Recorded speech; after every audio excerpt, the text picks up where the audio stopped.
جب محرم آتا ہے جی اور خاص طور پہ عاشور آتا ہے تو اس میں بیان وغیرہ ساری چیزیں ہوتی ہیں. اس کے بعد جو یہ ماتم زری ہوتی ہے خاص طور پہ اپنے اوپر جو وہ زنجیریں اور تمام چیزوں سے اپنے آپ کو زخمی کرتے ہیں, تو یہ بھی کیا کوئی محبت کا اظہار ہے؟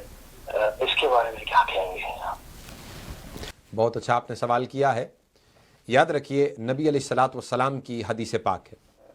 حضور نبی اکرم صلی اللہ علیہ وسلم نے فرمایا من شک الجیوب وضرب الخدود ودعا دعوت الجاہلیہ فلیس منا. جس نے اپنا گریبان چاک کیا, اپنے چہرے پر تماچے مارے اور جاہلیت جیسے قول اقوال زبانوں سے نکالے یعنی بین کیے, فلیس منا, حضور علیہ السلام نے فرمایا وہ ہم میں سے نہیں ہے.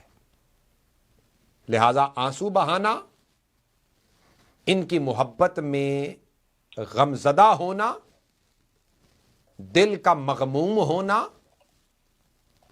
اور رو کر اس تذکرے کو کرنا اور سننے سنانے والوں کو اکٹھا کر کے ان کی یاد میں بیٹھ کر آنسو بہانا کہ کتنا ظلم ہوا, تشدد ہوا.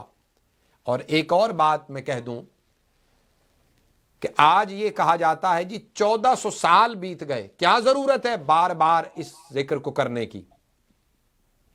حالانکہ نبی اکرم صلی اللہ علیہ وسلم تو جب روئے تھے اس وقت تو امام عالی مقام کی عمر مبارک کی 2 سال تھی. تو 56 برس کے اس واقعے کو دیکھ کر آقا کی آنکھوں میں آنسو آئے تھے نا, جو واقعہ 56 سال کی آپ کی عمر مبارک میں ہونا تھا. اور پھر کہا جاتا ہے ہر سال ذکر کیا جاتا ہے. رسول اللہ نعمت ہیں, حضور کی اولاد بھی اس امت کے لیے نعمت ہے.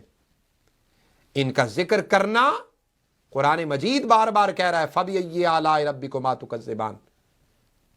بار بار نعمتوں کا ذکر کیا جاتا ہے, بار بار کہا جاتا ہے. تو لہٰذا جاہلیت کے جو امور ہیں ان کی شریعت میں اور حضور کے دین میں قطعاً کوئی گنجائش نہیں.